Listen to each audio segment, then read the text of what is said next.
स्वागत है आप सबका हमारे और आप सबके प्यारे से खूबसूरत से चैनल हिंद कॉन्सेप्चुअल एकेडमी में। दोस्तों, आज हाइड्रोकार्बन का एक तीसरा वीडियो है और इस लेक्चर में हम पढ़ने वाले हैं कि कैसे कोई बॉन्ड बनती है, किसी हाइड्रोजन और कार्बन के बीच बॉन्ड कैसे बनती है और इनके बीच बॉन्ड ब्रेकिंग कैसे होती है। कुल मिला के आज हम बॉन्ड ब्रेकिंग के बारे में अच्छे से पढ़ने वाले हैं कि बॉन्ड ब्रेकिंग होती कैसे है, क्यों होती है और बॉन्ड ब्रेकिंग होने के बाद फिर कंपाउंड का रिएक्शन क्या होता है, क्या वो बिहेव करता है, क्या कहना चाहता है, क्या करना चाहता है।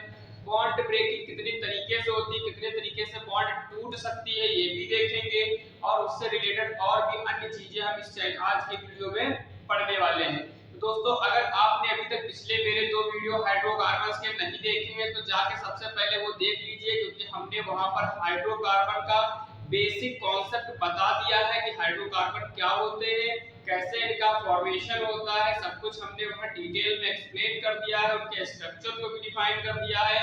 आज के इस लेक्चर में हम केवल सबसे पहले देखेंगे कैसे बॉन्ड बनती है और कैसे टूटती है और कितने तरीके से टूट सकती है, और कुछ आक्रमणकारी अभिकर्मक के बारे में पढ़ेंगे। अभिकर्मक का मतलब आप लोग अच्छे से समझ रहे होंगे, जो अभिक्रिया में भाग लेते होंगे उन्हें हम अभिकर्मक या रिएजेंट भी कहते हैं। तो सबसे पहले स्टार्ट करते हैं इस वीडियो को, और इस वीडियो को स्टार्ट करने से पहले आपके लिए 4 मोटिवेशनल लाइन कि भरा नहीं जो घावों से बहती जिसमें रसधार नहीं, भरा नहीं जो घावों से बहती जिसमें रसधार नहीं, वो हृदय नहीं पत्थर है जिसमें स्वदेश का प्यार नहीं। चलिए शुरू करते हैं वीडियो को। दोस्तों, सबसे पहले मैं बता देता हूँ कि बॉन्ड क्या होती है। सबसे पहले आप ये ध्यान रखिए कि बहुत बच्चों को कंफ्यूजन होता है कि बॉन्ड होती क्या है, what is bond. Compound bond बनाता ही क्यों है, क्यों बनाता है बॉन्ड। भाई, बॉन्ड बनाने के पीछे कोई तो रीजन रहा होगा कि बॉन्ड बना, ऐसे तो है नहीं हम रास्ते जा रहे हैं बॉन्ड बना ले। ठीक है, तो बॉन्ड बनाने के पीछे रीजन हमको समझना है कि बॉन्ड क्यों बनाता है। तो ये समझने के लिए सबसे पहले मैं थोड़ा सा आपको एटम का कांसेप्ट समझाता हूं। ठीक है, मॉडर्न थ्योरी के अकॉर्डिंग एटम को कैसा माना गया है, एक स्फेरिकल टाइप में माना गया है। स्फेरिकल का मतलब गोलाकार। कैसा माना गया है, गोलाकार माना गया है। इसको एटम को कहा गया है कि एटम क्या है, गोलाकार स्फीयर के फॉर्म में है। ठीक है, अगर ये स्फीयर के फॉर्म में है, और ये भी कहा गया है कि जो एटम का सेंटर है, ठीक है, एटम का जो सेंटर है, ठीक है, अभी स्फीयर है तो स्फीयर का ये सेंटर होगा। उस सेंटर को इन्होंने क्या मॉडर्न थ्योरी में क्या नाम दिया है, न्यूक्लियस नाम दिया है। क्या नाम दिया है, न्यूक्लियस नाम दिया है। और आपको पता है कि न्यूक्लियस के अंदर प्रोटॉन और न्यूट्रॉन होते हैं, बताने की जरूरत है नहीं, ऑलरेडी मैं आपको बता चुका हूं। किसी भी एटम के न्यूक्लियस में प्रोटॉन और न्यूट्रॉन रहते हैं। प्रोटॉन पर पॉजिटिव चार्ज, p मतलब पॉजिटिव चार्ज, और n का मतलब न्यूट्रल मतलब न्यूट्रॉन, न्यूट्रॉन पे कोई चार्ज नहीं होता है। फिर क्या कहा गया कि इस न्यूक्लियस के सराउंडिंग में बहुत सारी कक्षाएं या सेल्स होती हैं, जहां पर क्या करते हैं, इलेक्ट्रॉन चक्कर लगाते हैं। मतलब इस जो नाभिक है, इस नाभिक की परिक्रमा कौन करता है, मतलब इसके चारों ओर कौन घूमता है, तो आप कहोगे इसके चारों ओर घूमता है इलेक्ट्रॉन। कौन घूमता है बच्चा, इसके चारों ओर घूमता है इलेक्ट्रॉन घूमता है। कौन, इलेक्ट्रॉन घूमता है। अगर इसके चारों ओर इलेक्ट्रॉन घूमता है, आपको पता है कि प्रोटॉन पर पॉजिटिव चार्ज और इलेक्ट्रॉन पर नेगेटिव चार्ज होता है। अगर ये पता है तो बताओ ये प्रोटॉन्स क्या करेंगे, इन इलेक्ट्रॉन्स को अपनी तरफ अट्रैक्ट करेंगे। क्यों अट्रैक्ट करेंगे, क्योंकि पॉजिटिव चार्ज कहीं बिखरा हुआ नहीं, मतलब पॉजिटिव चार्ज घूम नहीं रहा है। क्योंकि आपको पता है न्यूक्लियस बाउंडेड होता है, और बाउंडेड होने की वजह से इसके प्रोटॉन इसी के अंदर रहेंगे, इसके बाहर नहीं जा पाएंगे।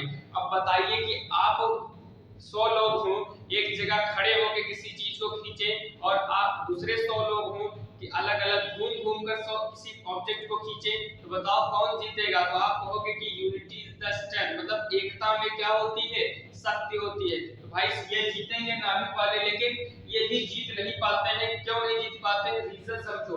रीजन इसलिए नहीं जीत पाते हैं क्योंकि जितना चार्ज इलेक्ट्रॉन पर होता है उतना ही चार्ज प्रोटॉन पे होता है।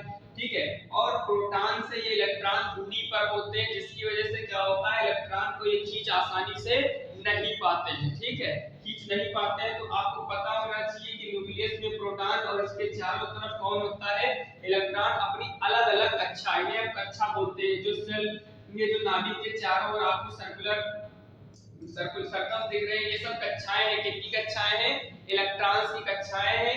कहने का मतलब ये है कि इलेक्ट्रॉन्स इनके चारों ओर क्या लगा रहे हैं? चक्कर लगा रहे हैं। बात करता हूं, आपको एटम का कॉन्सेप्ट समझ में आया? 2 मिनट के अंदर बिल्कुल समझ में आया होगा कि एक एटम स्फेरिकल शेप का होता है, मतलब गोलाकार आकृति का होता है, जिसके अंदर एक नाभिक होता है, मतलब सेंटर होता है, उसे नाभिक कहते हैं। इस नाभिक में प्रोटॉन और न्यूट्रॉन होता है और इसके चारों तरफ इलेक्ट्रॉन अपनी अपनी कक्षाओं में चक्कर लगाते हैं।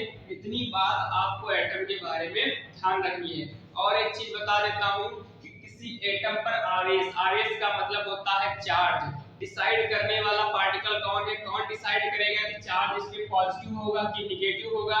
तो आप अच्छे से समझ लीजिए कि भाई बताओ, प्रोटॉन तो बाउंडेड है, नाभिक तो बाउंडेड है। अगर नाभिक बाउंडेड है तो प्रोटॉन और न्यूट्रॉन तो ना जा सकते हैं अंदर, ना बाहर आ सकते हैं। बिल्कुल माइंड में ये चीज फिट कर लीजिए कि न्यूक्लियस से ना प्रोटॉन बाहर आएगा, ना बाहर का इलेक्ट्रॉन न्यूक्लियस में जाएगा। तो भाई डिसाइड करने वाला बचा कौन? तो वो इलेक्ट्रॉन बचा।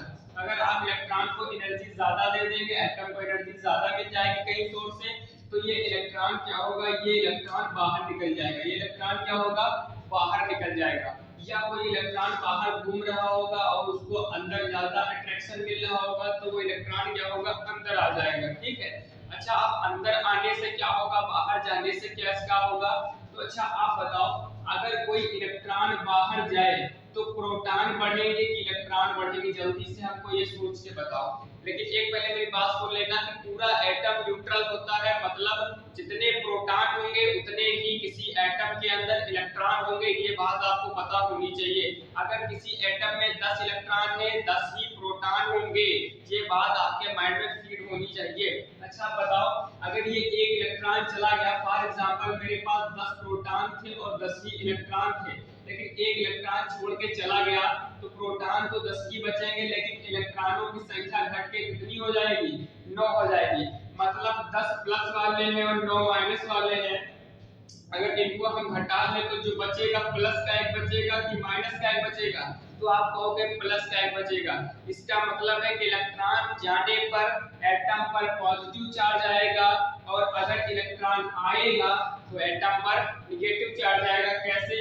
मान लो प्रोटॉन हमारे पास 10 थे, इलेक्ट्रॉन हमारे पास भी 10 ही थे। एक इलेक्ट्रॉन अंदर आ गया, एक इलेक्ट्रॉन अगर अंदर आ गया तो प्रोटॉन पे कोई असर नहीं पड़ रहा है। इलेक्ट्रॉन कितने हो रहे हैं? 11। अच्छा बताओ, माइनस वाले ज्यादा है कि प्लस वाले ज्यादा है? तो कहोगे सर माइनस वाले ज्यादा है। इसका मतलब इस पे चार्ज कैसा आएगा? माइनस आएगा। तो इलेक्ट्रॉन के जाने की वजह से माइनस चार्ज और इलेक्ट्रॉन के आने की वजह से, और इलेक्ट्रॉन के जाने की वजह से प्लस चार्ज और इलेक्ट्रॉन के आने की वजह से किसी भी एटम पर माइनस चार्ज आता है। ठीक है। अच्छा, इसको कहते क्या है? अगर कोई परमाणु है या एटम है, ठीक है, एटम को हिंदी में परमाणु कहते हैं। अगर परमाणु है, ठीक है, और परमाणु से या तो इलेक्ट्रॉन चला जाए या तो इलेक्ट्रॉन आ जाए, तो ये परमाणु ना बचता है, इसका नाम बदल जाता है और इसका नाम हो जाता है आयन। क्या हो जाता है? आयन। मतलब अगर किसी आप परमाणु से इलेक्ट्रॉन निकाल दें या उसके अंदर डाल दें, ठीक है, तो वो परमाणु ना कहलाकर क्या कहलाएगा? आयन कहलाएगा। आयन भी दो तरह के होते हैं। आयन भी कितने तरीके के होते हैं? 2 तरीके के। एक होता है धन आयन, एक होता है ऋण आयन। क्या होता है धन आयन? आपको समझ में आ रहा होगा कि अगर किसी एटम से इलेक्ट्रॉन गया तो उसके ऊपर प्लस चार्ज आएगा, मतलब पॉजिटिव आयन, नेगेटिव आयन। इसे कैटायन, इसे एनायन भी बोल देते हैं। ठीक है। अब भाई ये सोचो, अगर इलेक्ट्रॉन चला गया तो धन मतलब पॉजिटिव चार्ज आएगा, तो उसे हम धन आयन कहेंगे। अगर इलेक्ट्रॉन बाहर से अंदर आ गया तो इसका मतलब नेगेटिव चार्ज आएगा, तो उसे हम ऋण आयन कहेंगे। ठीक है, इतनी बात समझ में आई। अब आपको समझ में आ जाएगा कि बॉन्ड का कॉन्सेप्ट क्या है। जरा इसको इतना जरूर, एटम के बारे में अगर आपको अच्छे से पता होगा, इलेक्ट्रॉन प्रोटॉन की सिचुएशन के बारे में पता होगा, तो आपको एटम के बारे में अच्छे से, तो आपको बॉन्ड के बारे में अच्छे से समझ में आ जाएगा। इसका स्क्रीनशॉट ले लीजिएगा, वीडियो को पॉज करके देखिएगा। ठीक है, चलिए अब हम आपको समझाते हैं कि कैसे बॉन्ड बन सकती है। तो बॉन्ड फॉर्मेशन के लिए सबसे पहले आप एक चीज समझिए जरा, कि हमारा कॉन्सेप्ट जो क्या कहता है, केमिस्ट्री का कॉन्सेप्ट यही कहता है कि कोई एटम बहुत ज्यादा स्टेबल मतलब स्थायी होगा तब जब उसके बाहरी कोश में या तो 2 इलेक्ट्रॉन हो, बाहरी कोश में या तो 2 इलेक्ट्रॉन हो, या तो 8 इलेक्ट्रॉन हो, या तो 18 इलेक्ट्रॉन हो, या 32 इलेक्ट्रॉन हो। कुल मिला के बात ये कहना चाहता है कि अगर किसी एटम के बाहरी कोश में मतलब बाहरी आउटर सेल में, जैसे मैं बनाऊं एक एटम बनाऊं और इसमें 3 सेल, कितनी सेल हो? 3 सेल हो, तो ये सबसे बाहरी सेल है। अगर इस सेल में तीसरी सेल में कितने इलेक्ट्रॉन है? 18 इलेक्ट्रॉन है। तो इसका मतलब ये एटम बहुत ज्यादा स्टेबल है, आप इसे आसानी से प्रभावित इफेक्ट नहीं डाल सकते, आप इसका ना इलेक्ट्रॉन छीन सकते हैं ना आसानी से आप इसको इलेक्ट्रॉन दे सकते हैं। ठीक है, तो केमिस्ट्री की थ्योरी यही कहती है कि अगर कोई एटम है और वो ज्यादा स्टेबल तब होगा जब उसके बाहरी कोश में कितने इलेक्ट्रॉन हो? 2 हो या 18 8 हो या 18 हो या 32 हो। कुल मिलाकर कहता ये है कि 2n² है। आप कहोगे सर ये क्या आ गया? देखिए इतनी बात आपको ध्यान रखने में प्रॉब्लम हो रही है तो इसी बात को हमने फार्मूले में कन्वर्ट कर दिया 2n²। आप समझ लोगे 2n² का मतलब क्या है, जरा ये भी समझा दीजिए। 2n² का मतलब ये है कि हमें चेक करना हो कि पहली कक्षा में कितने इलेक्ट्रॉन होने चाहिए। हमें क्या चेक करना है कि पहली कक्षा में कितने इलेक्ट्रॉन होने चाहिए। पहली कक्षा का मतलब है कि n बराबर कितना रखना है? 1 रखना है। अगर तुम 2n² में n बराबर 1 रखोगे तो आएगा 2 × 1 का स्क्वायर, और 1 का स्क्वायर होता है 1 ही, तो 2 × 1 और 2 × 1 का सॉल्यूशन कितना आ जाएगा? 2। यानी पहली कक्षा में कितना इलेक्ट्रॉन होगा बच्चा? तो कहोगे कि अधिकतम 2 ही इलेक्ट्रॉन हो सकते हैं पहली कक्षा में, और अगर अधिकतम 2 इलेक्ट्रॉन है तो वो एटम ज्यादा स्थायी होगा। ऐसे ही अगर मैं n बराबर 2 पुट कर दूं, n बराबर कितना पुट कर दूं? 2 पुट कर दूं। अगर n बराबर 2 रखोगे तो ये 2 तो ऐसे ही रहेगा, और n की जगह पे 2 रखोगे तो 2 का स्क्वायर हो जाएगा। 2 का स्क्वायर हो जाएगा, आपको पता है कि 2 का स्क्वायर 4 होता है और 4 दूनी 8 होता है। यानी दूसरी कक्षा में कितने अधिकतम इलेक्ट्रॉन रह सकते हैं? तो कहोगे सर 8 इलेक्ट्रॉन अधिकतम रह सकते हैं। कौन सी? सेकंड सेल में। ऐसे ही अगर मैं n बराबर 3 रख दूं, ठीक है, तो n बराबर 3 रख के आप तुरंत बता देंगे 3 किया 9 दूनी 18। कैसे? आप n बराबर 3 रखेंगे 2 × 3 का स्क्वायर, 2 × 3 का मतलब 2 × 9, और 2 × 9 मतलब कितना आ जाएगा? 18 आ जाएगा। कितना आ जाएगा? 18 आ जाएगा। यानी पहली कक्षा में अधिकतम 2 इलेक्ट्रॉन, दूसरी में 8, तीसरी में 18 इलेक्ट्रॉन होने ही चाहिए, तब कोई एटम ज्यादा स्टेबल होगा। ठीक है, इतनी बात को आप नोट कर लीजिए, अभी आपको क्लियर हो जाएगा कि क्या होती है बॉन्ड। अब आते हैं बॉन्ड के ऊपर, अब समझ में आ जाएगा। अब बॉन्ड का कॉन्सेप्ट कहां से आया? देखिए आपको बहुत सारे ऐसे एटम दिख जाएंगे जिनके बाहर सेल में 2, 8, 18 इलेक्ट्रॉन मिल जाएंगे। मतलब ऐसे कुछ ही, मतलब आपको ऐसे एटम देखने को मिलेंगे जैसे आपका हीलियम हो गया, नियॉन हो गया, आर्गन हो गया, क्रिप्टॉन हो गया, ज़ीनान हो गया। ये जो हमारे एलिमेंट है इसके अंदर आवर्त सारणी के अंदर, ठीक है, इनके बाहरी कोश में, इसके में बाहरी कोश में 2 इलेक्ट्रॉन, इसके 8, इसके 18, ठीक है, इनके 2 होते हैं, इनके 8 होते हैं, इनके 18 होते हैं।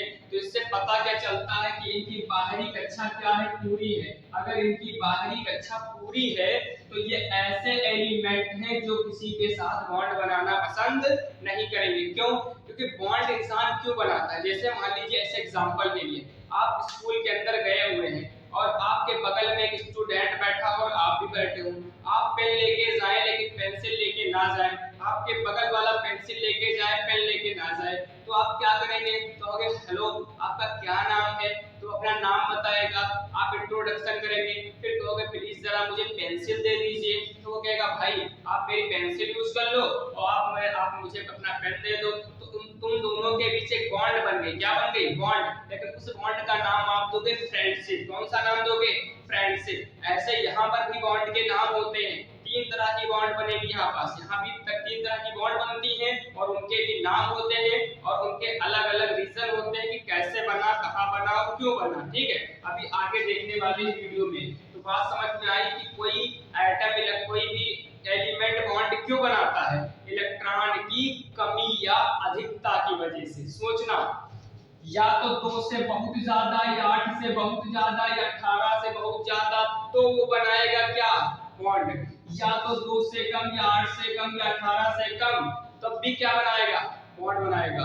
क्योंकि उसको पता है कि वो अच्छा तभी फील करेगा, उसे अच्छा तभी महसूस होगा जब उसके बाहरी कक्षा में 2 इलेक्ट्रॉन हो, 8 इलेक्ट्रॉन हो या फिर 18 या 32 इलेक्ट्रॉन हो, तभी उसे अच्छा लगेगा, अदरवाइज उसे अच्छा नहीं लगेगा। अब ऐसा करने के लिए उसके पास दो रास्ते हैं, या तो किसी से इलेक्ट्रॉन ले या तो किसी को इलेक्ट्रॉन दे, इसके अलावा उसके पास कोई तरीका नहीं है। या तो भाई पूरे पूरे दे दे या तो पूरे पूरे इलेक्ट्रॉन ले ले। एक और तरीका है, या तो साझा कर ले, या तो दे या तो ले या तो साझा कर ले। साझा करने का मतलब क्या है, आपको 100 रुपए का बिजनेस स्टार्ट करना है, आपके पास 85 रुपए है और बिजनेस का मिनिमम अमाउंट इंस्टॉलमेंट जो पहला इन्वेस्टमेंट है वो 100 रुपया है, तो आप कहोगे 50 मेरे पास है, 50 मेरे दोस्त के पास है, दोनों ने मिलाकर के उस बिजनेस को स्टार्ट कर लिया। इसे कहते हैं साझेदारी वाली बॉन्ड। अभी ये भी आपको अच्छे से समझ में आएगा, आपको ये बात क्लियर हुई कि बॉन्ड क्यों बनती है। बॉन्ड बनती है इलेक्ट्रॉन की कमी और अधिकता की वजह से। क्या बनती है, तो इसमें थोड़ा लिखेंगे, हल्का सा लिखेंगे, बंध का निर्माण लिख लो, बंध का निर्माण, बंध का निर्माण सदैव सदैव इलेक्ट्रॉन की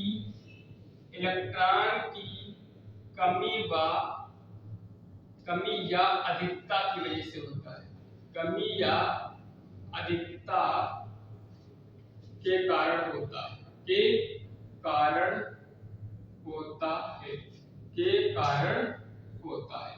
ये बात आपको ध्यान रखनी है कि बंध का निर्माण सदैव किसकी वजह से होता है, सदैव इलेक्ट्रॉन की या तो कमी होगी या तो अधिकता होगी, ये बात ध्यान रखनी है। ठीक है, एक बात और ध्यान रखना, प्रत्येक लिख दो, प्रत्येक परमाणु अपनी बाहरी कक्षा में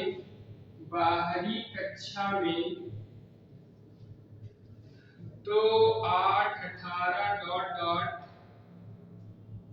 इलेक्ट्रॉन रखना पसंद करता है, इलेक्ट्रॉन रखना पसंद करता है। ठीक है, ये बात अपनी भाषा में भी लिख सकते हैं। मतलब मैं वही कहना चाहता हूं कि अगर किसी परमाणु के बाहरी कोश में 2 8 18 ऐसे इलेक्ट्रॉन है तो वो क्या होगा, वो परमाणु अधिक स्थायी होगा। क्या होगा, अधिक स्थायी होगा। ठीक है, ये बात आपको यहाँ तक समझ में आई कि बॉन्ड क्यों बनती है, इलेक्ट्रॉन की कमी और अधिकता की वजह से। बंध का मतलब ये है कि इलेक्ट्रॉन के आदान प्रदान से दो परमाणुओं का जुड़ना, मिलन होना क्या कहलाता है, बंध कहलाता है। ठीक, इतना समझ में आ गया। अब बंध बनने के बाद कितनी तरीके की बंध होती है ये देख लेते हैं। देखते हैं कि बंध के प्रकार क्या क्या होते हैं, फिर हम बंध का विवरण देखेंगे। ठीक है, अब सबसे पहले हेडिंग लगा दो, बंध के प्रकार। बंध के प्रकार, बंध के प्रकार। तो आपको केमिस्ट्री में यहाँ 3 तरीके की बंध पढ़ना है। एक पढ़ना है आयनिक बंध, आयनिक बंध टाइप्स ऑफ बॉन्ड। आयनिक बंध या इसे वैद्युत संयोजी बंध भी कहते हैं। क्या कहते हैं, वैद्युत संयोजी बंध, इसे वैद्युत संयोजी बंध भी कहते हैं। दूसरी होती है सहसंयोजी बंध, ये बहुत इंपॉर्टेंट है, इससे मोस्ट इंपॉर्टेंट लगाओ, सहसंयोजी बंध यानी कोवैलेंट बॉन्ड। ये आयनिक बॉन्ड, ये कोवैलेंट बॉन्ड, इस पर स्टार लगा लो। तीसरी होती है उपसहसंयोजी बंध। तीसरी कौन होती है, उपसहसंयोजी बंध। मतलब हमको 3 तरीके की बॉन्ड पढ़ना है, वैद्युत संयोजी बंध, सहसंयोजी बंध और उपसहसंयोजी बंध। ठीक है, अब हमको देखना ये है कि सबसे पहले आयनिक बंध क्या होती है, फिर देखेंगे सहसंयोजी बंध क्या होती है, फिर देखेंगे उपसहसंयोजी बंध क्या होती है। तो पहली हेडिंग लगा लीजिए, आयनिक बंध या वैद्युत संयोजी बंध। बहुत आसान है, कुछ नहीं है, बिल्कुल आप ध्यान से सुनना। मान लीजिए ये आपका दोस्त ए है और ये आप बी हो, फॉर एग्जांपल के लिए समझना, ये आपका दोस्त ए है और ये आपका दोस्त बी है। आपने बाजार से मान लीजिए 11 सेब खरीदे। कितने सेब खरीद लिए, 11 सेब खरीद लिए, लेकिन आपके पास रखने की क्षमता 10 ही की है। मतलब अगर आपके पास 10 सेब हो तो आप सारे सेब अच्छे से घर ले जा पाएंगे। बात को समझना, कभी कभी क्या होता है कि आपके पास रखने की क्षमता से ज्यादा जब वस्तु आ जाती है तो आप उस वस्तु को फेंक देते हैं। क्या करें, मजबूरी है भाई, रखने की जब जगह ही नहीं तो क्या करेंगे उस ऑब्जेक्ट का। ठीक है, आपके पास 11 एप्पल आपने खरीदे लेकिन आपके पास रखने की कैपेसिटी 10 ही थी, तो क्या करोगे, आपका एक सेब बार बार गिर रहा, अगर आप उसे उठा रहे तो अगला गिर जा रहा है, अगर आप अगला उठा रहे हो फिर एक गिर जा रहा है, मतलब 10 से एक भी ज्यादा सेब आपके बैग में नहीं आ रहा है। तो आप करोगे क्या, आपका इधर से आ रहा होगा मित्र, मान लो बी आपका मित्र है, आ रहा होगा कहोगे भाई क्या बात है। और हाँ एक बात और समझो, इसने 11 सेब खरीदे लेकिन इसने 9 सेब भी खरीदे, इसने 11 सेब खरीदे, इसने 9 सेब खरीदे, और इसके पास भी 10 रखने की क्षमता है और इसके पास भी 10 ही सेब रखने की क्षमता है। अब इसने भाई इसका एक सेब बार बार गिर रहा है और इसके पास भाई जब एक 10 रखने की क्षमता है और सेब है कितने, एक 9 ही सेब है, एक कम सेब है, तो इसका मतलब ये है कि इसके पास अगर एक सेब कहीं से आ भी जाए तब भी इसको कोई दिक्कत वाली बात नहीं है, कि क्षमता 10 की है, 9 है तो आराम से चली जाएगी, क्षमता 10 की है, 11 ऑब्जेक्ट है तो ऑब्वियसली सी बात है एक उठाओगे एक गिरेगा, अगला उठाओगे एक गिरेगा, ऑब्वियसली सी बात है एक दो हाथों से 3 ऑब्जेक्ट को करने की कोशिश करोगे तो एक तो गिरेगी, ऑब्वियसली सी बात है गिर जाएगी। तो भाई ये 10 है, इसने कहा भाई तेरे पास 9 है जबकि तेरी क्षमता कितनी है, 10 की है, ऐसा कर तू मेरा एक सेब ले ले, क्या कर, एक सेब ले ले। अब एक सेब ले लेगा तो इसके पास भी कितना हो जाएगा, 10 हो जाएगा। अब जब ये इसको सेब देगा तो इनके बीच एक कनेक्टिविटी आ जाएगी, भाई हम तुमको कुछ देंगे तो तुमको हमारे ऊपर हल्का सा एहसान हो जाएगा, यार हमने तुमको कुछ दिया या तुमने हमको कुछ दिया, हमारे तुम्हारे बीच क्या आ जाएगी, कनेक्टिविटी आ जाएगी। अब आपको पता है कि ये इलेक्ट्रॉन ही देगा ना, अब भाई इसने सेब दिया है, फॉर एग्जांपल मैं समझा रहा हूं, लेकिन एक प्रकार से अगर ये दोनों एटम हो, कोई व्यक्ति ना हो तो ये सेब नहीं देंगे, क्या देंगे, इलेक्ट्रॉन, क्योंकि एटम के पास, परमाणु के पास सेब नहीं इलेक्ट्रॉन होते हैं। मैंने व्यक्ति माना है तो मैंने एग्जांपल के लिए सेब मान लिया। इसके पास 11 सेब थे, 10 रखने की क्षमता थी, इसने 9 सेब खरीदे, 10 रखने की क्षमता थी, इसका एक गिर रहा था, इसने बी वाले को दे दिया, तो भाई दे दिया, जिसने दे दिया उसके ऊपर कैसा चार्ज आता, पॉजिटिव, और जिसने ले लिया उसके ऊपर नेगेटिव, तो इनके बीच एक बॉन्ड बन गई कि नहीं, कनेक्टिविटी आ गई, और इसी बॉन्ड को हम कहते हैं आयनिक बंध। क्या कहते हैं, आयनिक बंध कहते हैं। उम्मीद करता हूं समझ में आया होगा। जरा इसकी डेफिनेशन लिखते हैं फिर एक बार और समझाता हूं, ठीक है। डेफिनेशन ये है, डेफिनेशन ये लिखिए कि इलेक्ट्रॉनों के दो परमाणुओं के मध्य, दो परमाणुओं के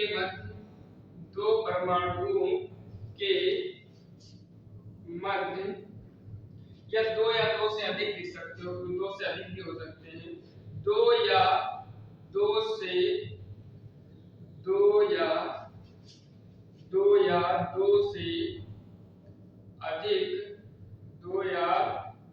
अधिक परमाणुओं के मध्य इलेक्ट्रॉनों के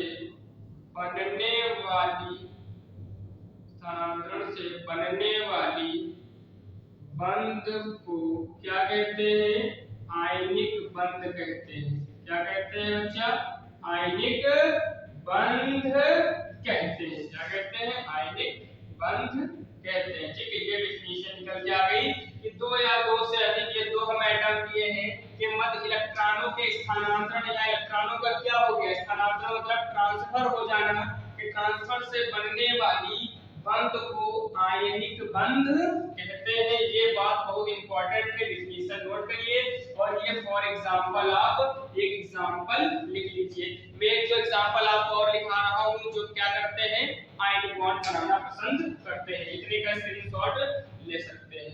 ठीक है, फॉर एग्जांपल एक और एग्जांपल आपको समझा देता हूं। थोड़ा और केमिस्ट्री में आकर के आपको समझा देता हूँ। ये तो मैंने आपको एक आप ही की वाणी में समझाया हूँ, जैसे आपको अच्छे से समझ में आ जाता है।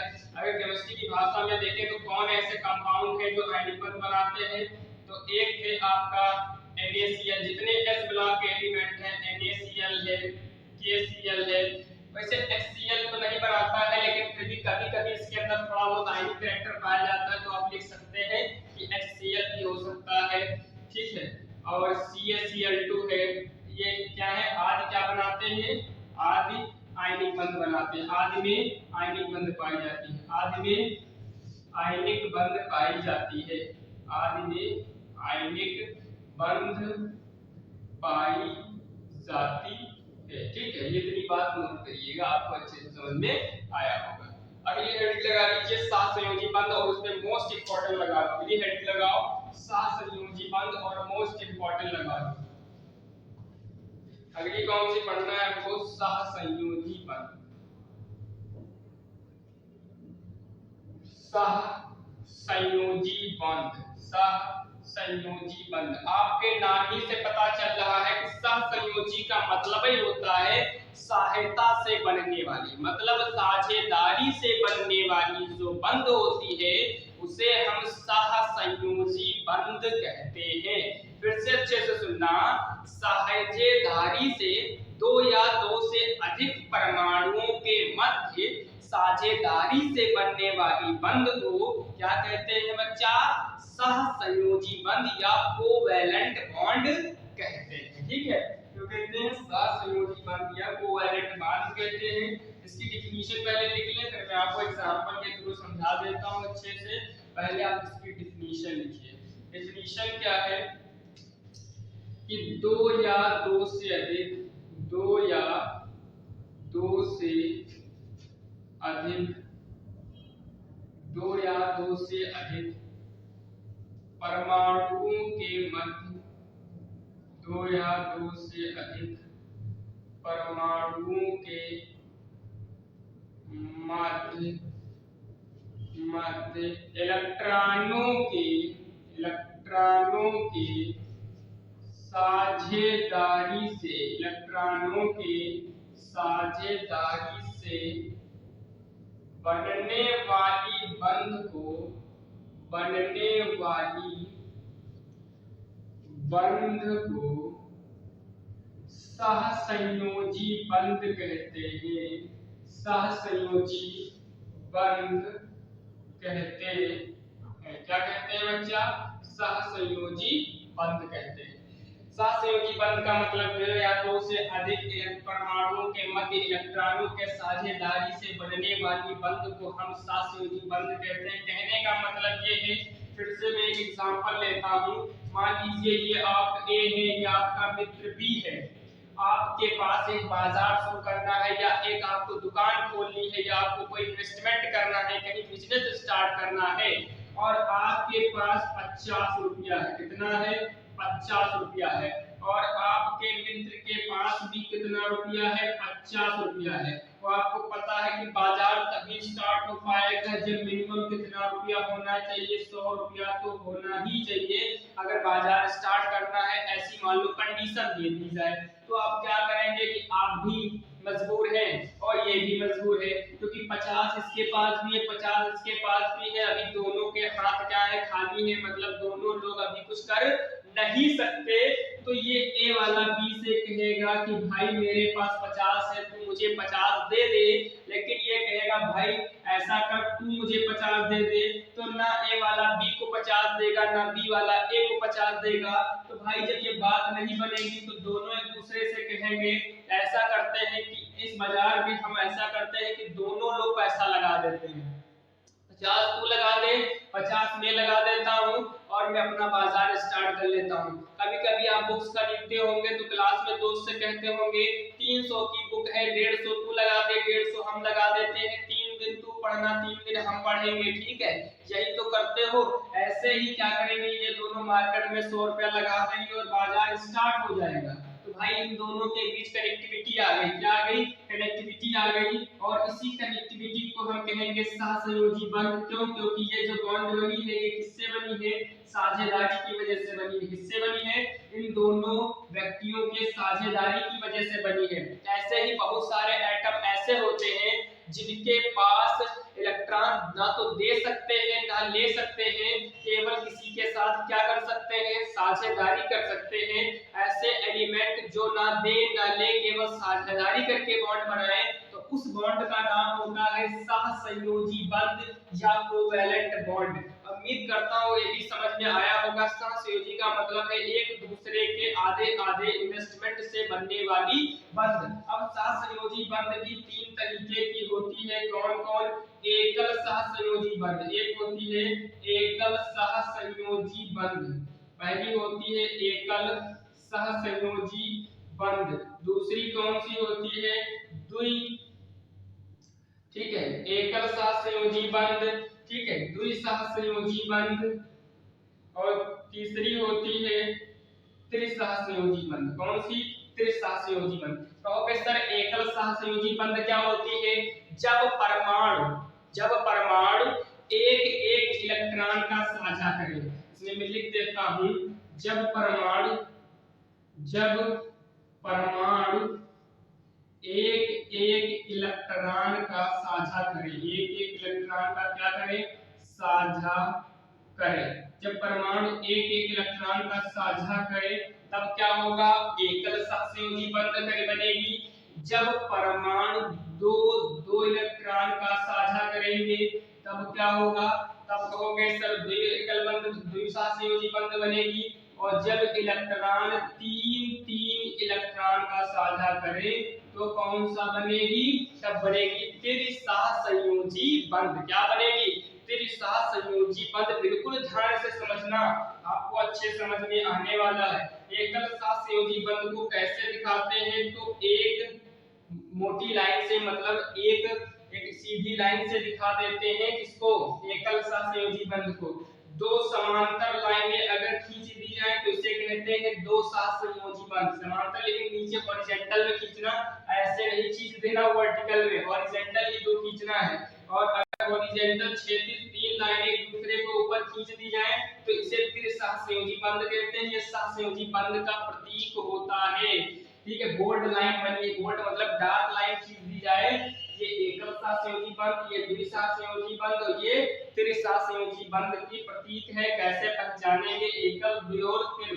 ये नंबर लिखे हुए बॉन्ड नहीं, एक नंबर, दो नंबर, तीन, ये बॉन्ड का सिंबल है। कैसे एकल सहसंयोजी बंध को दिखाओगे, कैसे द्विसहसंयोजी बंध को दिखाओगे और कैसे त्रिसहसंयोजी बंध को दिखाओगे।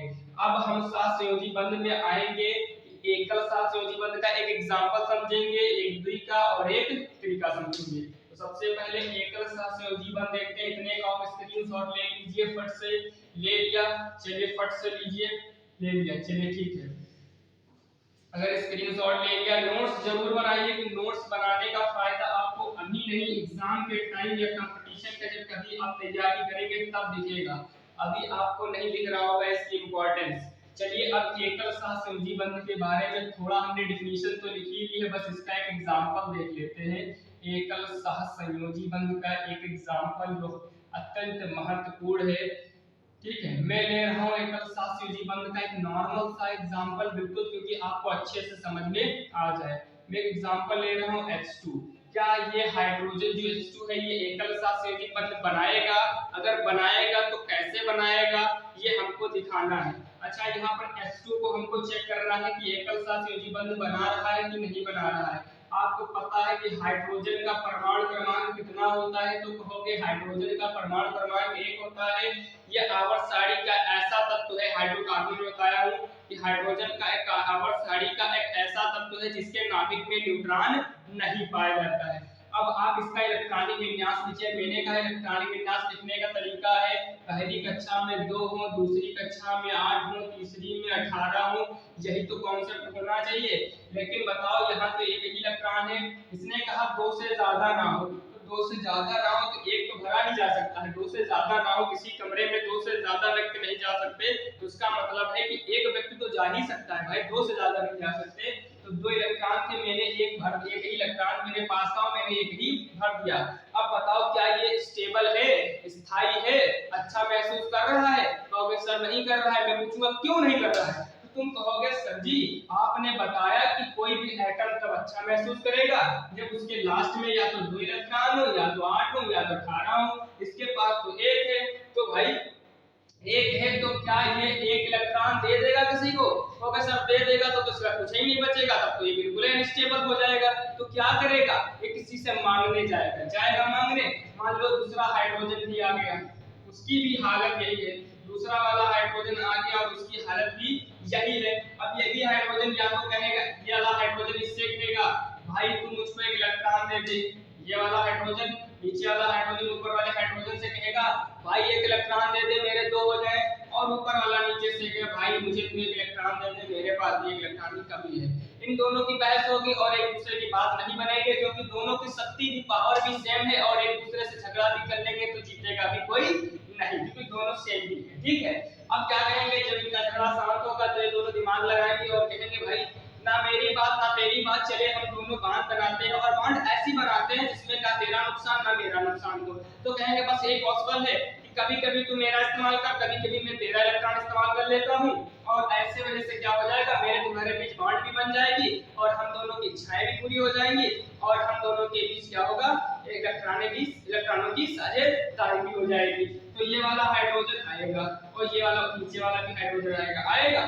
अच्छा बताओ, जो ऊपर वाला हाइड्रोजन है इसके पास भी कितना इलेक्ट्रॉन है? मैं स्टार से दिखा रहा हूं इलेक्ट्रॉन को, और इसके पास भी कितना इलेक्ट्रॉन है? तो कहोगे इसके पास भी 1 ही इलेक्ट्रॉन है। अब क्या कहेगा ये वाला हाइड्रोजन, कहेगा मैं तेरा इलेक्ट्रॉन इस्तेमाल करने जा रहा हूं, तो ये कहेगा कर लो। अब ये वाला कहेगा मैं तेरा इलेक्ट्रॉन इस्तेमाल करने जा रहा हूं, फिर भी कहेगा कर लो। तो भाई ध्यान से देखो, तो इस वाले एटम के पास भी 2 इलेक्ट्रॉन है, एक तो ये खुद का और ये वाला हाइड्रोजन का, और इस वाले हाइड्रोजन के पास भी 2 इलेक्ट्रॉन है, एक खुद का और एक इसका। तो इनके बीच एक एक इलेक्ट्रॉन का साझेदारी हुई है, तो इनके बीच कौन सी एकल बंध बनेगी? एकल सहसंयोजी बंध बनेगी। एक एक इलेक्ट्रॉन की साझा हुआ तो उसको एकल सहसंयोजी बंध को एक बोल्ड लाइन से दिखा देते हैं। तो दोनों हाइड्रोजन के बीच कौन सी बॉन्ड बनी? सहसंयोजी बंध। और कौन सी सहसंयोजी बंध? एकल सहसंयोजी बंध, मतलब सिंगल कोवैलेंट बॉन्ड भी बोलते हैं इसको। ठीक है, उम्मीद करूंगा यहाँ तक तो बात आपके बिल्कुल माइंड में 100% समझ में आई होगी। अब एक एग्जांपल देखते हैं द्विसहसंयोजी बंध का, डबल कोवैलेंट बॉन्ड के बारे में बात करते हैं। ठीक है, एग्जांपल उसका भी समझ लेते हैं, डबल कोवैलेंट बॉन्ड का।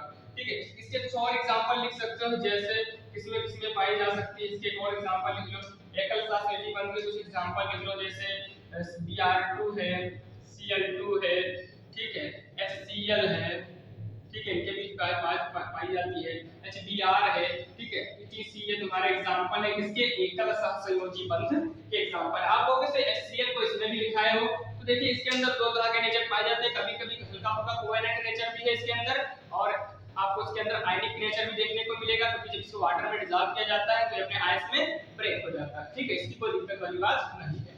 ठीक है, ये मैं अभी आगे वीडियो में एक्सप्लेन कर दूंगा ज्यादा से ज्यादा। अगर किसी को कोई कंफ्यूजन है तो कमेंट बॉक्स में लिख सकता है कि क्या प्रॉब्लम है। मुझे कमेंट बॉक्स में बता दिया करो क्या प्रॉब्लम आपको है, ताकि मैं नेक्स्ट वीडियो में आपके वो प्रॉब्लम को सॉल्व कर सकूं। ठीक है, अब मैं बात कर रहा हूं द्विसहसंयोजी बंध की। किसकी? द्विसहसंयोजी बंध की। द्विसहसंयोजी बंध होती क्या है, बिल्कुल ध्यान से सुनना, बिल्कुल आसान भाषा में मैं इसके लिए एग्जांपल उठा रहा हूं ताकि आपको अच्छे से समझ आ जाए। एग्जांपल में मान लो इसका एग्जांपल ले रहा हूं, एग्जांपल के लिए मैं ऑक्सीजन ले रहा हूं O2, यानी कि मैं क्या करता हूं, ऑक्सीजन का एक अणु ले रहा हूं। क्या कर रहा हूं? ऑक्सीजन का एक मॉलिक्यूल ले लिया। अब बताओ, ऑक्सीजन का मैंने एक मॉलिक्यूल ले लिया तो तुमको पता है कि ऑक्सीजन का एटॉमिक नंबर कितना होता है? कितना होता है? तो आप कहोगे ऑक्सीजन का एटॉमिक नंबर होता है 8। कितना होता है? 8 होता है। अगर ऑक्सीजन का एटॉमिक नंबर 8 होता है तो आप ले लीजिए hydrogen, helium, lithium, beryllium, boron, carbon, nitrogen और ऑक्सीजन। कितना होता है? 8 होता है। ठीक है, अब एक ऑक्सीजन का एटॉमिक नंबर यानी परमाणु क्रमांक 8 होता है। इसका इलेक्ट्रॉनिक विन्यास लिखोगे तो पहली कक्षा में कितने इलेक्ट्रॉन भरे जा सकते हैं? तो कहोगे 2। तो दूसरी में कितने भरे जा सकते हैं? तो कहोगे 8। लेकिन 8 बचे कहां? तो हमारे पास टोटल 8 है और 2 पहले ही भर चुका हूं, तो कितना बचेगा? बचेगा केवल 6। कितना बचेगा? 6। अब भाई इसका दिमाग ये खराब हो जाएगा कि भाई मुझे 8 चाहिए, या तो बाहरी कोष में 2 इलेक्ट्रॉन हो या तो 8 हो, या तो अपने 6 दे दे किसी को। अरे 6 दे देगा 2 बचेंगे तो, लेकिन ये तो कंगाल हो जाएगा ना। एटम बड़ा, लोग कम, अच्छा लगेगा? बड़े घर में 2 लोग रहे आपको अच्छा लगेगा? नहीं अच्छा लगेगा। बड़े घर में जितने ज्यादा लोग होते हैं, बड़ा घर है तो ज्यादा लोग होने चाहिए, छोटा घर है तो कम लोग होने चाहिए। तो ये क्या करेगा, इसको 2 इलेक्ट्रॉन की क्या है, कमी खल रही है, 2 इलेक्ट्रॉन की क्या खल रही है, कमी खल रही है। अब 2 इलेक्ट्रॉन की कमी खल रही है तो इसको पूरा कौन करेगा, तो भाई बगल वाला इलेक्ट्रॉन ऑक्सीजन आएगा तो दूसरा साथी भी आएगा, उसके पास भी सेम प्रॉब्लम है, उसके पास भी क्या है, सेम प्रॉब्लम है। अब जब सेम प्रॉब्लम है फिर दोनों लोग कहेंगे कि या तो भाई तू मुझे अपना 2 इलेक्ट्रॉन दे दे, ये कहेगा तू मुझे अपना इलेक्ट्रॉन दे दे, लेकिन कहेंगे भाई मैं नहीं दे पाऊंगा।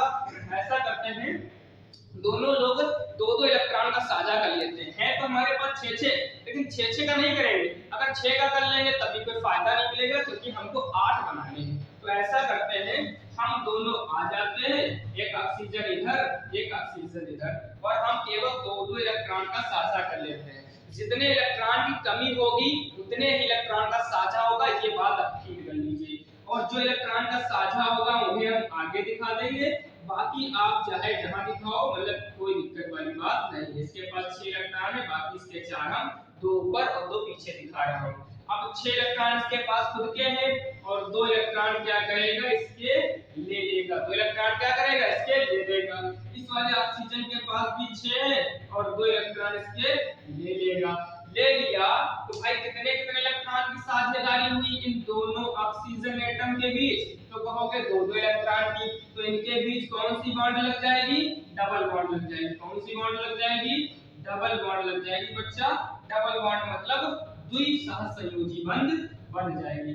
उम्मीद करता हूं ये भी बात आपको अच्छे से समझ में आई होगी। अगर समझ में आई है तो इसका स्क्रीनशॉट ले सकते हैं। और इनका एक नाम भी है, इन्हें हम लुईस डॉट संरचनाएं भी कहते हैं, कभी कभी एग्जाम में आती हैं। इसे क्या कहते हैं, इसको नोट करके लीजिएगा। इन्हें लुईस डॉट संरचना भी कहते हैं, लुईस डॉट स्ट्रक्चर या संरचना भी कहते हैं, इन्हें लुईस डॉट संरचना भी कहते हैं। एग्जाम में लिखने को आती है, आपको एक एटम या मॉलिक्यूल दे दिया जाएगा और कहेगा इसका लुईस डॉट स्ट्रक्चर बनाओ। कैसे बनाओगे, आप पहले क्या करोगे, इसका इलेक्ट्रॉनिक कॉन्फ़िगरेशन या विन्यास लिखोगे, उसके बाद क्या करोगे, इलेक्ट्रॉनों की साझेदारी होगी तो साझेदारी करा दोगे। जहां तक उम्मीद करता हूं आपको समझ में आया होगा। इसके और भी एग्जांपल आप लिख सकते हैं, और एग्जांपल लिखने जैसे कि मान लीजिए आपको देखने को मिल सकता है कई एग्जांपल है, आपको काफी ज्यादा एग्जांपल्स बुक्स वगैरह में देख सकते हैं, बहुत सारे एग्जांपल्स हैं, कोई दिक्कत वाली बात नहीं है। ठीक है, अगला डाल लीजिए त्रिसंयोजी बंध। कौन सी डालना है, त्रिसहसंयोजी बंध, त्रिसहसंयोजी बंध, हेडिंग लगा लो, त्रिसहसंयोजी बंध। ठीक है, उम्मीद करता हूं यहां तक तो आपको कोई दिक्कत नहीं होनी चाहिए, बिल्कुल 100% समझ में आया होगा। ठीक है, किसी को अगर दिक्कत है तो कमेंट बॉक्स में बता सकता है। फिर सहसंयोजी बंध के लिए मैं एक एग्जांपल ले रहा हूं, नाइट्रोजन। क्या ले रहा हूं, नाइट्रोजन, यानी N2 ले रहा हूं। N2 एक मॉलिक्यूल है नाइट्रोजन का।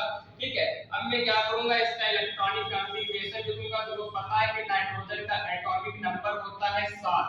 अगर इसका एटॉमिक नंबर 7 होता है तो बताओ इसका इलेक्ट्रॉनिक विन्यास क्या 2 गामा 5 नहीं होगा, बिल्कुल होगा, तो स्थान 2 7। अगर इस नाइट्रोजन का 2 गामा 5 होगा तो जो बचा नाइट्रोजन क्या उसका भी 2 गामा 5 नहीं होगा, तो कहोगे 100% उसका भी 2 गामा 5 ही होगा। तो आपको समझ में आ ही गया होगा।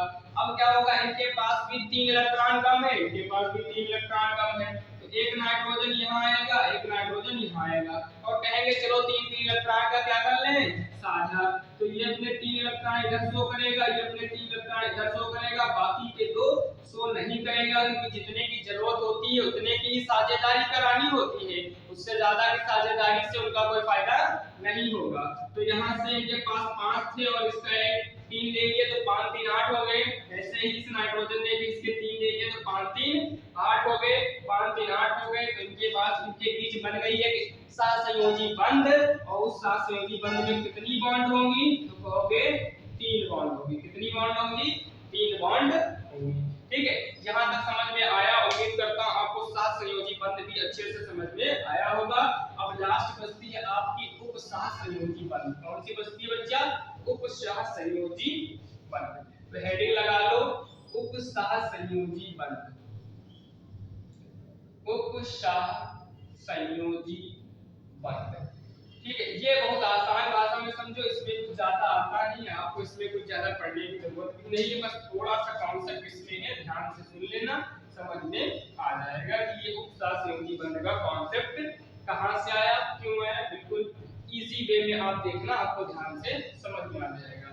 उपसार संयोजी बंध का मतलब क्या है, जब किसी एटम को मान लीजिए आप ये ए हो और ये बी है, आप दो व्यक्ति ऐसे समझना, ये एक व्यक्ति ए है और एक व्यक्ति बी है, ठीक है, जब इसके पास जोड़े में वस्तु ज्यादा हो, फिर से सुनना मुझे, जब इसके पास जोड़े में वस्तु ज्यादा हो, मतलब इसने मान लो 3 जोड़ी चप्पल खरीदी, 3 जोड़ी चप्पल खरीदी है और इसके पास 2 जोड़ी की जरूरत है, एक जोड़ी की जरूरत नहीं है, मतलब इसको जरूरत केवल 2 जोड़ी चप्पल की थी, चप्पल तो भाई जोड़ी में आती है, ऐसा तो नहीं कोई एक चप्पल ले लेगा, ठीक है, तो इसको 2 जोड़ी की जरूरत थी, इसने खरीद रखी है 3 जोड़ी, तो एक जोड़ी इसके लिए क्या है, ज्यादा है, और भाई इस गरीब के पास तो चप्पल ही नहीं है, इसके पास तो चप्पल ही नहीं है, तो ये कहेगा भाई तो उसके देगा लेकिन वापस लेगा, मतलब तू मेरी चप्पल पहन के जा सकता है, कहीं भी घूम सकता है, टहल सकता है, या बड़ा भाई है तो क्या होता है, छोटा भाई कहता भाई अपने जूते दे दो, या छोटा भाई कहता बड़ा भाई कहता अपने जूते दे दो, तो क्या करता है पूरी रूप से जोड़े में दे देता है, क्या करता है जोड़े में दे देता है, लेकिन हमेशा हमेशा के लिए नहीं, ले जाना ही तो अब मुझे इसको देना ही है। बात को समझना, जब कोई एटम पेयर में इलेक्ट्रॉन डोनेट करे, पेयर में इलेक्ट्रॉन क्या करे, डोनेट करे, तब जो दो एटम्स के बीच बॉन्ड बनेगी उसे हम उपशाह संयोजी बंध कहते हैं, और इसका उसका जो रिप्रेजेंटेशन होता है वो एरो के रूप में करते हैं, कैसे करते हैं, एरो, ये एरो क्या बता रहा है कि मान लो भाई ए ने बी को दिए तो एरो लगेगा ए से बी की तरफ, इसका मतलब क्या होता है कि ए ने इलेक्ट्रॉन दिए हैं इसको, बी को दिए हैं और पूरा एरो लगा है, तो इसका मतलब है कितना इलेक्ट्रॉन दिए हैं, पूरा पूरा 2 इलेक्ट्रॉन दिए हैं, और इस जोड़े इलेक्ट्रॉन के जोड़े को हम कहते हैं एकाकी युग्म, क्या कहोगे हिंदी में से, एकाकी युग्म, या इसे इंग्लिश में कहते हैं लोन पेयर ऑफ इलेक्ट्रॉन, क्या कहते हैं, लोन पेयर ऑफ इलेक्ट्रॉन, मतलब इलेक्ट्रॉन का जो जोड़ा होगा उसको हम बोलते हैं एकाकी युग्म। अगर मैं कहूं यहाँ इलेक्ट्रॉन कितने हैं तो 2 हैं, यहाँ एकाकी युग्म कितना है तो 1 है, जो इलेक्ट्रॉन देगा इसे हम दाता कहेंगे, क्या कहेंगे, दाता नहीं सॉरी दाता, क्या कहेंगे, दाता कहेंगे, और जो इलेक्ट्रॉन लेगा इसे हम ग्रहणी कहेंगे, क्या कहेंगे, ग्रहणी कहेंगे, मतलब इलेक्ट्रॉन देने वाले को दाता और इलेक्ट्रॉन लेने वाले को ग्रहणी कहते हैं। बात समझ में आई कि उपसार संयोजी बंध का मतलब है कि जब कोई एटम अपने जोड़ी में किसी इलेक्ट्रॉन को किसी दूसरे एटम को दे दे, ठीक है, और वो उसका इस्तेमाल करे तो उसे हम कहते हैं उपसार संयोजी बंध। जितने इलेक्ट्रॉन जोड़े में देगा, एक जोड़े को हम एक एकाकी युग्म, 2 जोड़े को 2 एकाकी युग्म, 3 जोड़े को 3 एकाकी युग्म कहते हैं। तो इसमें थोड़ा हम लिखेंगे डेफिनेशन इसकी, लिखिए जरा, जब कोई परमाणु, देखो जब कोई परमाणु किसी अन्य परमाणु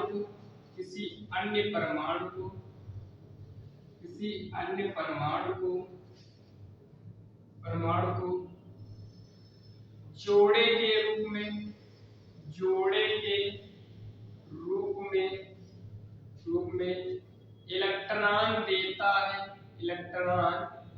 इलेक्ट्रॉन देता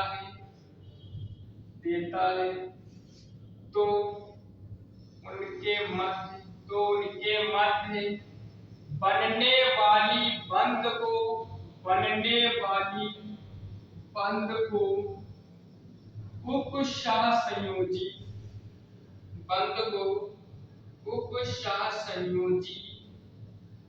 बंध कहते हैं, क्या कहते हैं, उपशाह संयोजी बंध कहते हैं, ठीक, ये होगी डिफिनीशन। और इसमें एक बात अपने आप ही लिख सकते हो कि देने वाले को दाता और लेने वाले को ग्रहणी कहते हैं, और इसका रिप्रेजेंटेशन मैंने बताया है कैसे करते हैं, एरो से, कैसे करते हैं, एरो से करते हैं। चलिए इससे एक एग्जांपल देखते हैं तब आपको अच्छे से समझ में आएगा, इसका स्क्रीनशॉट ले लीजिए, ठीक है, एक एग्जांपल में आपके एग्जांपल के थ्रू आपको समझा रहा हूं, जरा ध्यान से देखना।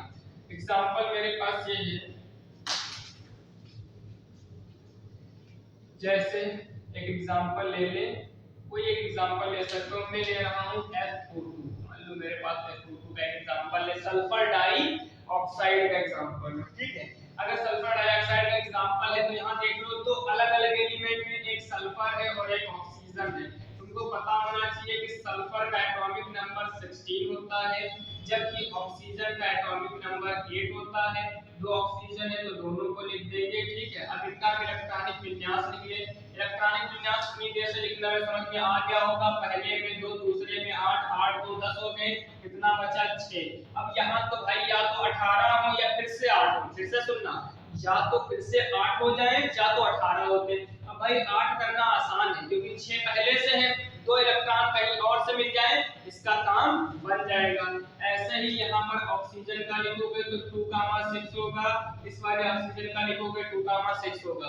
अब ध्यान से सुनो, अगर ये वाला ऑक्सीजन ना आता, केवल ऊपर वाला ही ऑक्सीजन आता, तो ये दो इलेक्ट्रॉन का आपस में क्या कर लेते, साझा कर लेते और बॉन्ड बन जाती। लेकिन भाई ये भी ऑक्सीजन आ रहा है तो ये कैसे कर पाएंगे, नहीं कर पाएंगे क्योंकि इसको भी 2 चाहिए और इसको भी 2 चाहिए। अब सल्फर है जो सेंट्रल एटम मतलब केंद्रीय परमाणु, केंद्रीय परमाणु हमेशा सिंगल आएगा किसी भी कंपाउंड में। जो केंद्रीय परमाणु या सेंट्रल एटम होता है वो आपको सिंगल ही देखने को मिलेगा, ऐसे आपको डबल ट्रिपल फोर फोर ऐसे वगैरह देखने को नहीं मिलेगा। तो सबसे पहले जो अकेला आया है इसको एक बार हम लिख देंगे सल्फर को।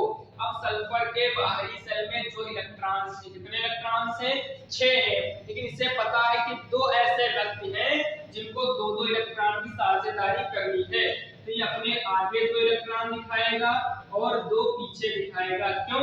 एक ऑक्सीजन आगे से इसके 2 इलेक्ट्रॉन लेगा और एक ऑक्सीजन इसके पीछे से 2 इलेक्ट्रॉन लेगा, लेकिन इसका 2 इलेक्ट्रॉन ऐसे ही ऊपर बच जाएगा। अब यहाँ पास एक ऑक्सीजन आया, यहाँ पास एक ऑक्सीजन आएगा, ठीक है। ऑक्सीजन के पास आपको पता है कितना इलेक्ट्रॉन होता है, तो कहोगे ऑक्सीजन के पास 6 इलेक्ट्रॉन होता है। मैंने ऑक्सीजन के भी 6 इलेक्ट्रॉन दिखा देना है, 2 आगे इसलिए दिखा रहा हूँ, 2 का साझा कर लेगा, ठीक है। मान लीजिए, ठीक है। अब समझना यहाँ बात को, ये 6 इलेक्ट्रॉन इसके पास ऑलरेडी थे, 2 इलेक्ट्रॉन इसके साझा करेगा तो कितना हो जाएगा, 8 इलेक्ट्रॉन हो जाएगा। सल्फर के पास 6 पहले से हैं, इसने इसको दिए हैं, साझा कराए हैं, तो इसके 2 साझा कर लेगा तो कितना हो जाएगा, इसके पास 8 हो जाएगा। अब समझना क्या कॉन्सेप्ट है। अब भाई सल्फर के भी 8 हो गए, ऑक्सीजन के भी 8 हो गए, तो चाहे तो सल्फर इसको लात मार के भगा दे क्योंकि आप सल्फर से इसको कोई मतलब नहीं है। लेकिन नहीं, क्योंकि ऑक्सीजन का भाई ये देखेगा भाई मुझे तेरे इलेक्ट्रॉन चाहिए नहीं। कौन कहेगा, सल्फर। तू चाहे तो मेरे इलेक्ट्रॉन ले ले, मुझे तेरे इलेक्ट्रॉन चाहिए नहीं, तू चाहे तो मेरे इलेक्ट्रॉन ले ले दोनों, ठीक है। मतलब इसको चाहिए नहीं, ऑक्सीजन से कहेगा तू ले ले क्योंकि मेरे पास तेरे भाई से जो मैंने दोनों इलेक्ट्रॉन लिए हैं उसी से मेरा काम बन गया है। तो इस ऑक्सीजन का अगर बॉन्ड बनाओ तो यहाँ बनेगा डबल क्योंकि 2 इलेक्ट्रॉन की साझेदारी हुई है। फिर सल्फर, अब सल्फर ने किसको 2 इलेक्ट्रॉन दिए, ऑक्सीजन को, तो एरो किधर बनेगा, सल्फर से ऑक्सीजन की तरफ। देखो तुमको यहाँ पर कहीं उपसाथ संयोजी बंध नजर आ रही है, बिल्कुल ये देखो उपसाथ संयोजी बंध नजर आ रही है। उम्मीद करता हूँ आपको तीनों प्रकार की बंध समझ में आई होंगी कि साथ संयोजी बंध क्या होती है, उपसाथ संयोजी बंध क्या होती है, आयनिक बंध क्या होती है, कैसे का बॉन्ड बनती है, बहुत अच्छे समझ में आया होगा। दोस्तों आज की वीडियो में बस इतना ही रखते हैं ताकि आपको कंफ्यूजन ना हो। नेक्स्ट वीडियो में हम पढ़ेंगे बंध विदलन, यानी अब बॉन्ड अभी बनाए थे, अब बॉन्ड टूटती कैसे है, क्यों टूटती है, क्या कारण है, वो सब पढ़ेंगे। कितनी प्रकार की बंध विदलन, कितनी प्रकार से डिफ्यूजन बॉन्ड का होता है वो पढ़ेंगे और फर्दर अपना कार्यक्रम चलता रहेगा। अगर वीडियो अच्छी लग रही हो तो लाइक कर दीजिए, सब्सक्राइब कर लीजिए चैनल को, वीडियो को शेयर कर लीजिए दोस्तों के साथ, क्योंकि मैं आप लोगों के लिए बहुत कड़ी मेहनत कर रहा हूं और चीजों को अच्छे से एक्सप्लेन करने की कोशिश कर रहा हूं। मिलते हैं नेक्स्ट वीडियो में, तब तक के लिए जय